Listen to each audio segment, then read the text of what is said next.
Welcome to Get Your Mind Right, Boots on the Ground, where we spotlight professionals in the field who have overcome challenges and how they work through them. Their stories offer real-world insights and tips for thriving in today's competitive landscape. Welcome back to Get Your Mind Right. This is the world's only podcast dedicated to merchant services and digital marketing professionals. Now, back with me today is Whitney Johnson. Welcome back, Whit. Thank you. Great to have you here. Great to be here. Well, we are here to wrap up our series, our two-part series on loving what you are selling. Now, for you folks that missed out on the last episode, I highly recommend it to go back to your platform of choice, whether it be Apple Music, Spotify, or YouTube, and check it out.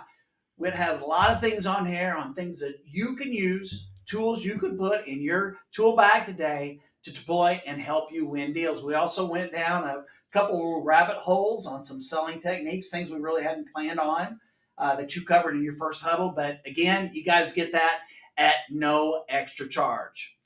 Oh, wait, this podcast is free. Okay, so if you like what you heard and it's working for you, feel free to send me a couple of bucks, and I might even cut you in on it. Nice. So Will, let's go back at where we left off yesterday. You talked a couple of times in the first podcast about being an expert. Yeah. All right, so tell me what that's all about and how you can ensure that you are the expert. Yeah, so I think if you're going to put yourself in front of, merchants, partners, whatever, you're automatically in a position of being the expert. But it's on you to really ensure that you have the knowledge and the skill set to back that up. So as far as me personally ensuring that I have those skills and that knowledge, I'm in a great position here at Evolve because we've got a ton of different resources that I can learn from, right? So we've got our huddles every Tuesday and Thursday. Folks internally, they join that and we learn about different products and techniques. We've got Evolve University, super rigorous training. Of course, we've got the Get Your Mind Right huddle, right? All of these different resources absolutely free at our disposal. It's really a great source of knowledge to me, as well as leaning on my colleagues who have maybe encountered situations that I haven't before. And of course, our sales support team who are supporting everyone in this organization, and they've pretty much seen it all. So I lean really heavily on them as well. You brought up something about our huddles and our rigorous training, and then we've got things like this that people have to rely on. I thought it was really interesting. I don't know if you recall this, but Summit, Megan Sims, the director of operations, she showed the folks, they record everyone's attendance, right? And our top 5 producers also, just serendipitously, were the top 5 attendees of the morning huddles. Right. Yeah, I think there's a connection there. I think you're right. So there's definitely a ton of tools at our disposal to be successful and be knowledgeable. And I want to circle back to something that you said earlier about being prepared and having the right knowledge whenever you're facing a merchant, what have you. We've got all of these resources at our disposal. So there's a good chance you're going to have that knowledge at the ready. But there are times when you don't, right? There's a lot of ins and outs, and maybe you've forgotten something. Maybe it's just something you haven't encountered before. Something that I like to do in that kind of situation is tell the merchant, hey, you know what? I don't have this answer right now. Let me go get with my team and I will get back with you. And I probably say that at least once a day, and never have I once gotten pushback from a merchant. So that's a great point you bring up. Why do a lot of salespeople feel like that's a sign of weakness? I think it's important for some folks to look like they have it all together and they know it all. And for me, I think doing this kind of circle back technique accomplishes a couple things, right? First of all, I don't want to give false information to the merchant, right? Because I could just make something up on the spot and hope that it's true later on. That doesn't work out. That's going to get you in trouble more times than it would be helpful. But really, I think it actually makes me look strong. It makes me look human, and it shows that I have a large team of people backing me up.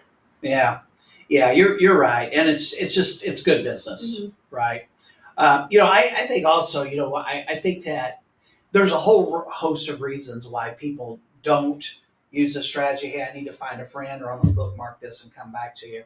But I've always felt that it really adds credibility that, when you say to a merchant, like, hey, I don't know the answer to that. I want to get this right. I'm going to get back to you. I think that adds credibility to the other things that you're saying. Is the message you're sending is the guy's only going to tell me something when he knows it's right. Right. And the other thing is as you're keenly aware of, I mean, today's follow up, just the whole business community is just awful, Yeah. right?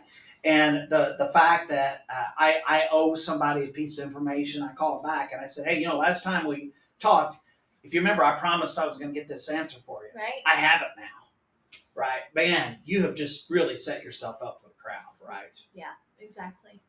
So that's really good. So moving forward here, this is tying back to the first time that on the last episode that we met. But you talked about a lot of things. You talked about having your unique selling point, and also about your purpose. Okay, can you talk to me about a time when you've had to balance the two? Yeah. So I think my unique selling point, I like what I do and I'm good at it. So I think that's kind of going in there. We decrease sales, we increase costs. Mm-hmm. Increase sales, decrease costs, we mitigate risk, right? Good catch.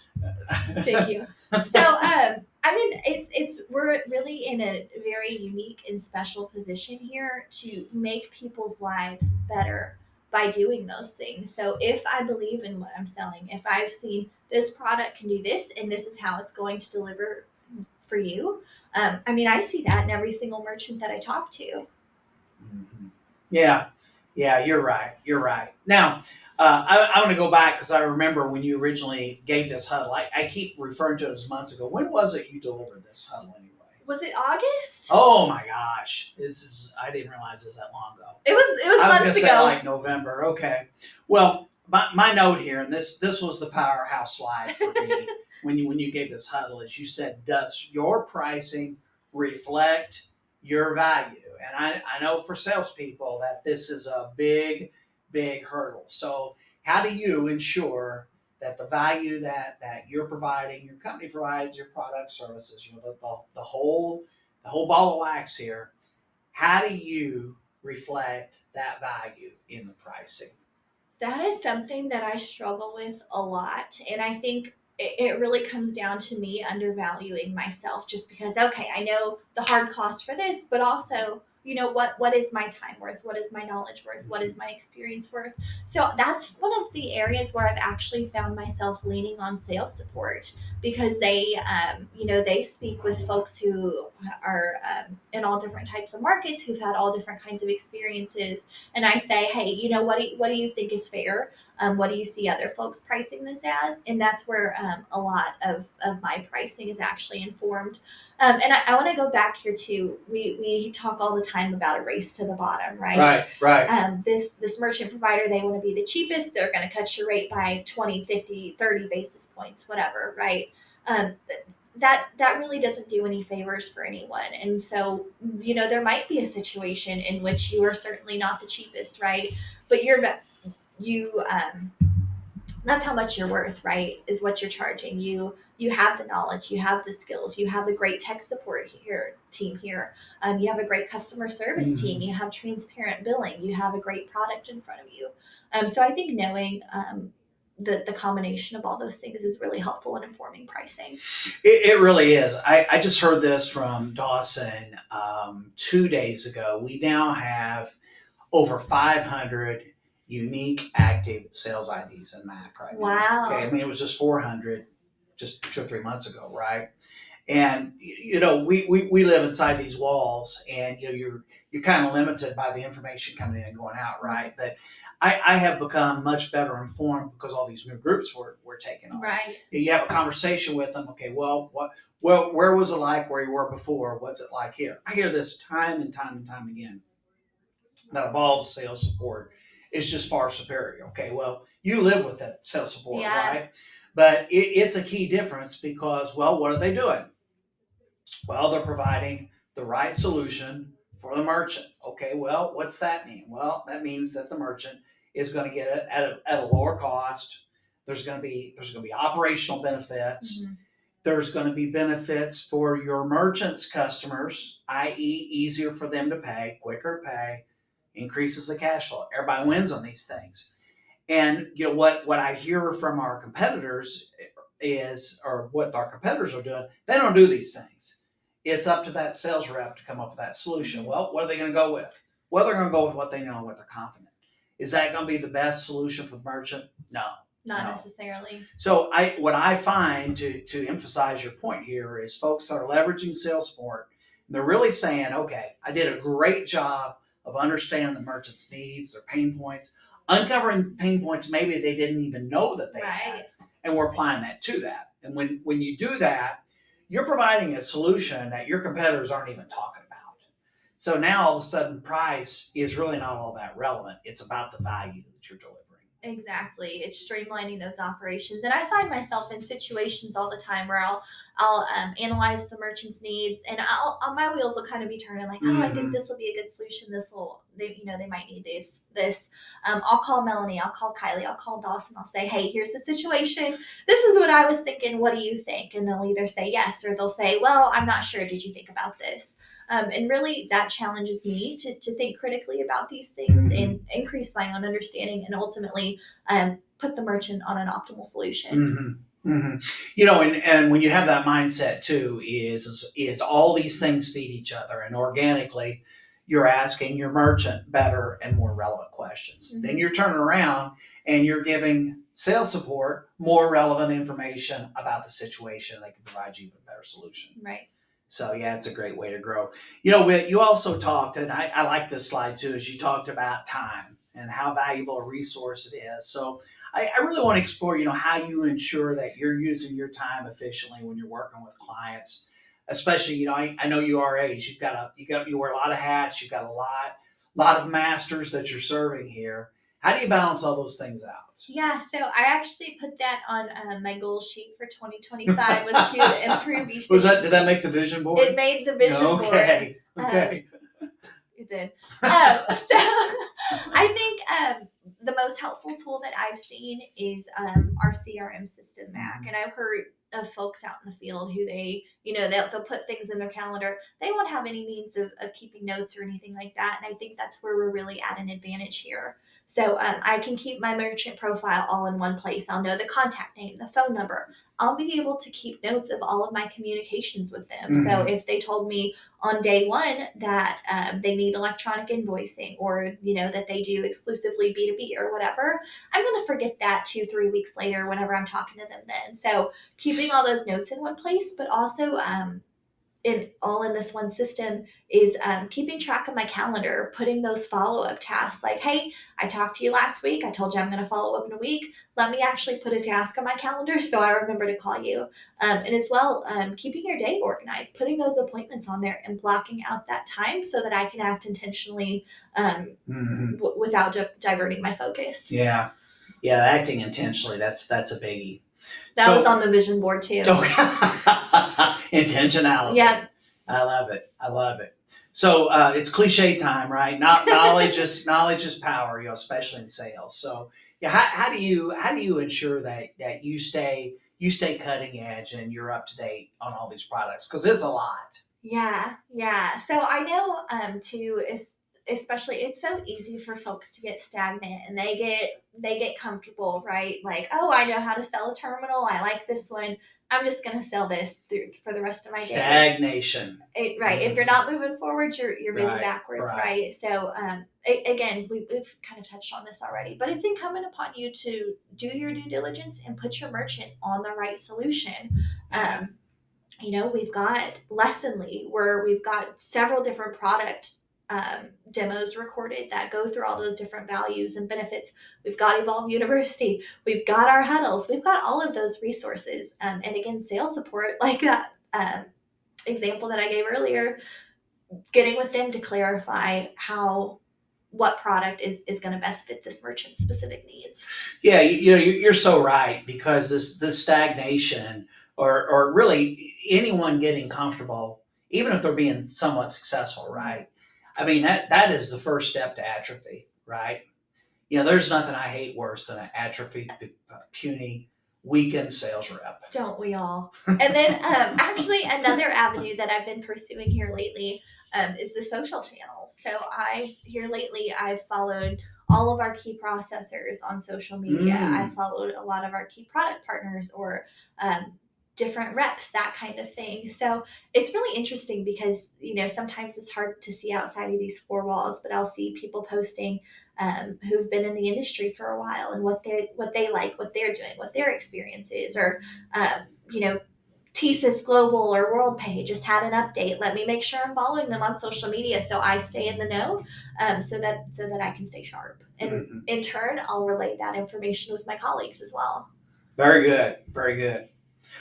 So let's talk about your presentation, right? You talked about this during the huddle about creating a smooth and natural presentation, right? So how do you take all these technical things and all this industry knowledge and jargon you have and make that into a presentation that people can easily digest? Yeah, so really, I think it just goes, it's into a needs analysis conversation. Mm-hmm. You mind if we role play here for a second? Okay. All right. Giddy up. So, hey, John, how do you accept payments today? Well, a couple of ways. Okay. We've got a sales counter here that folks come in and give us a credit card, and then we also have folks that are on account with us, and they call me every once in a while, and they give me their credit card number over the phone. Are you punching in those numbers on the terminal? Oh yeah. Okay, gotcha. What kind of terminal do you have? Do you know? Yeah, it's some old VIX 55128 QR3. Okay, gotcha. It's big and it's heavy. Right. Silver brick type. Yes. Thing? Okay. Yes. Okay. Have you ever heard of the Buyer's Choice program? No. Okay, gotcha. So we've got a couple different programs that are most popular here today. So what you're on today, you're on traditional pricing. So anytime essentially someone swipes a card, you're paying a percentage of that back towards the processing fee. Right. So yep. I'm sure you've probably seen this too. Your customers are incentivized to pay with cards. So, they get rewards points, flight miles, cash back, right? Everybody loves their incentive points. Right. And that's coming out of your bottom line, right? What do you mean? So, folks are incentivized to pay with their credit cards and you're paying for their flight to Florida, right? Oh, okay. Yeah, I'd never thought of it that way. Gotcha. Samuel L. Jackson is not personally coming and putting money in my pocket. No, it's you, the business owner. So disappointing. It is. I've got good news for you though. So with the Buyer's Choice program, what we actually have the opportunity to do is offload that processing fee. So at the time of sale, customers will be presented with a cash price and a card price, and that card price will just have that processing fee baked into it. Does that seem something like it would be a good fit Absolutely. for you? Now, how's this work for people that call in and want to give me their card information on the phone? Yeah, so actually what we have the opportunity to do here, I know you're keying those numbers in today. That's actually a little bit more expensive. So what we can do is set you up with an electronic invoicing tool. So you can just text or email your customers a payment link and they can pay you that way too. So is there a way that we can do that and it's the same situation where that customer pays the fee instead of me? Absolutely. So in that situation, what I would recommend is enabling ACH payments. So then whenever they would go to open that payment link, they'll have that card price and then they'll have that ACH price, which would be the same as the cash price. Oh, nice. Yeah. Nice. Does that seem like something that would work for you? Yeah, absolutely. Awesome. Oh, that's it? And that's it. Yeah, so let's break that down. There was a lot going on in that. Right. But, for you folks out there was zero industry jargon in there. None, right? It's just two people having a conversation about you're finding a way. By the way, how many times did you mention price in that? 0 times. Now, you talked about cost. Mm-hmm. Two very, very different things. So you said you're going to wipe out cost on this. The other thing that you said on this I really liked was about the notion that he's going to be taking these payments over the phone, mm-hmm. right? Again, you gave him a bridge, right? People, what you did here for you folks out there listening is that Whit's employing this preemptive first strike is she is handling that customer's objection, that merchant's objection before they bring it up, right? So again, as Whit, as you well know, some folks are still queasy about this notion of their customers paying the processing fees, right? So what you did is you provided a bridge. Right. They want to give you an ACH. Hey, that's great. That's mm-hmm. great. Same as cash price. It really is. How easy is that? Yeah. Right? It really is that buyer's choice. I think that's really important here too, because I mean, these business owners, they're dedicated to providing a positive experience for their customers, and we don't want to put them in a position to where they feel like they're forcing their customers to do something. So I think that's where that verbiage, that buyer's choice program, is really impactful. Because if folks want to hand you $100 bill and be on their way, they certainly can do that, or they can pay you via ACH as well. But on the flip side of that, if they want to pay with card, they want to get their rewards points, their flight miles, all that stuff. Most folks are willing to take on that processing fee for those things.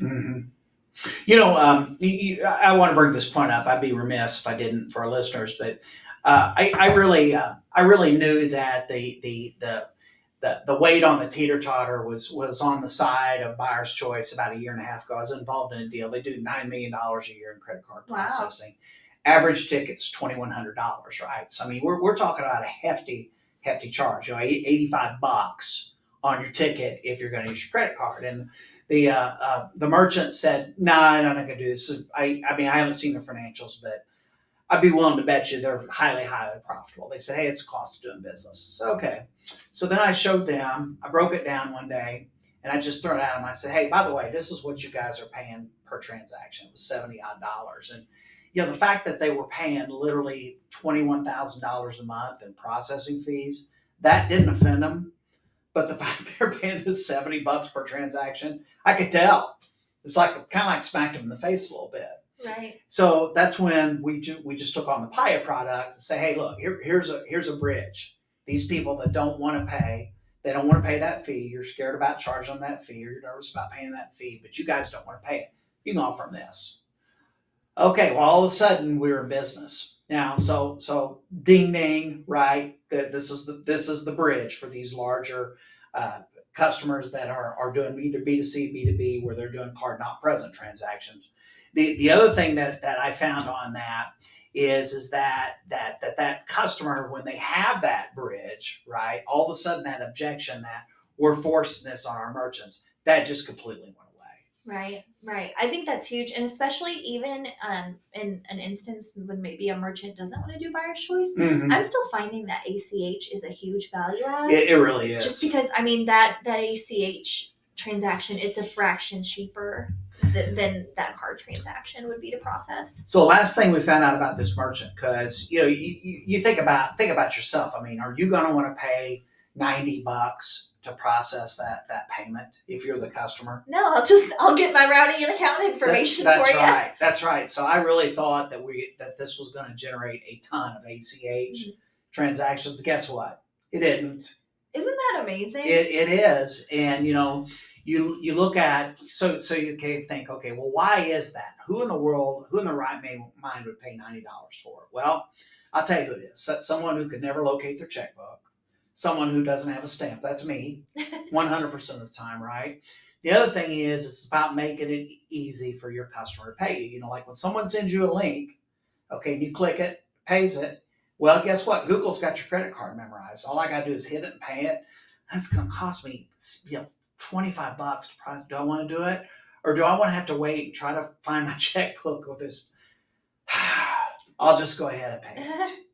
Yeah. What we've seen too, I think especially payment links are really changing the game. We've seen it's astounding how those can dramatically increase a business's accounts receivable. I heard a stat last week. What percentage of invoices sent by text are open and paid on the spot? Upwards of 80?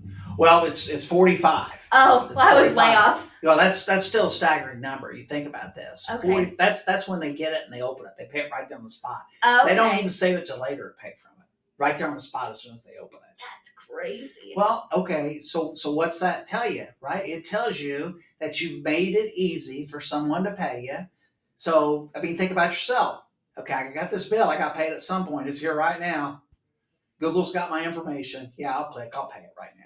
That's why. So that's the difference too. If they're paying with cards, you'll see that money in your bank account the next business day. ACH 2 to 3, 4 business days, as opposed to waiting for a check coming in the mail that may or may not come in 30 days or so. This is part of I'm circling back to what you talked about earlier, being knowledgeable and expert on your product. You know, or the Invoice Path product does a fantastic job of this, right? And this is big time stuff for your customer because that stat I saw on the 40% of them being opened or being paid immediately upon opening. The other stat is it's 35 days when a business sends out an invoice on average. It's 35 days for them to get their money back versus same day. Yeah. Okay, that's big time impact on a business's cash flow. Right.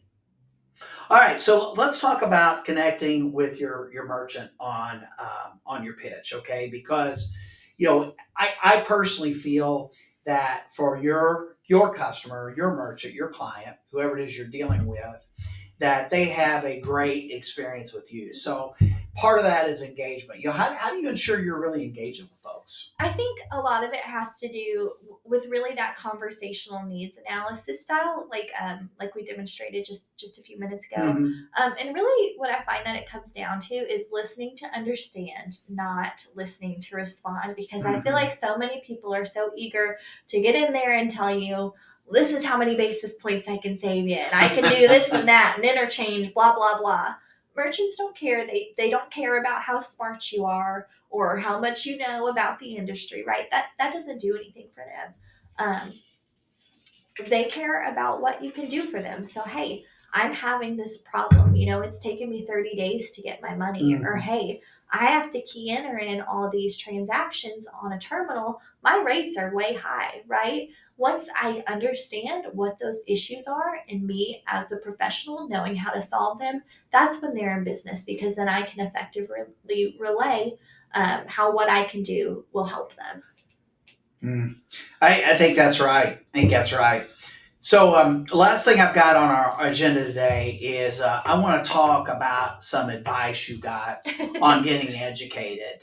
I want you to share that. How did your perspective shift on your approach to sales and ensure that your passion comes through when you're talking to a potential merchant or client?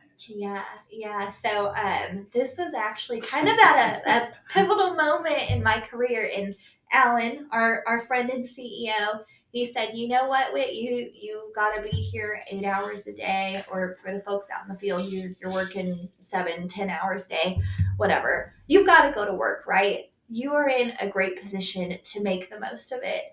And that's really resonated with me because I've got to have a job, right? And I kind of lucked into it that I have a job here. And I'm in a great position to change the lives of everyone around me. So putting my merchants on an optimal solution that's going to serve them and their customers. In turn, a happy merchant, that's going to make my partners happy, right? My bank partners, my association partners, even our product partners. And in turn, everyone here in this Evolve organization, right? I'm keeping deployment busy. I'm keeping customer service busy. It's a big deal. Right. And then, of course, that's paid big dividends for myself personally as well. So I think being in this position where you've got to go to work anyway, you're in a great spot to take full advantage of that and use the resources at your disposal and just go out and make it happen and put in the work to get this in front of people. Yeah, that's a great closing, Whit. I think that you're right on target on that. I appreciate that. Hey, it's been great having you on here. Can I talk you into coming back on the show in the future? Maybe. Okay. Well, at the end of the last episode, I asked you if you're going to be able to bring the Riz. Did I? Well, I was going to ask you, do you feel like you brought the Riz? I think so. Would you go so far as to call yourself a Rizzler? I'm the Riz Queen. The Riz Queen. Okay. That's above a mere mortal Rizzler, isn't it? Yeah. Queen of all Rizzes. Yep. Okay. Well, Whit, thank you. Yeah. Appreciate you coming. For Whitney Johnson, I'm John Johnson. I'll see you here next time. But until then, keep your Riz mind right.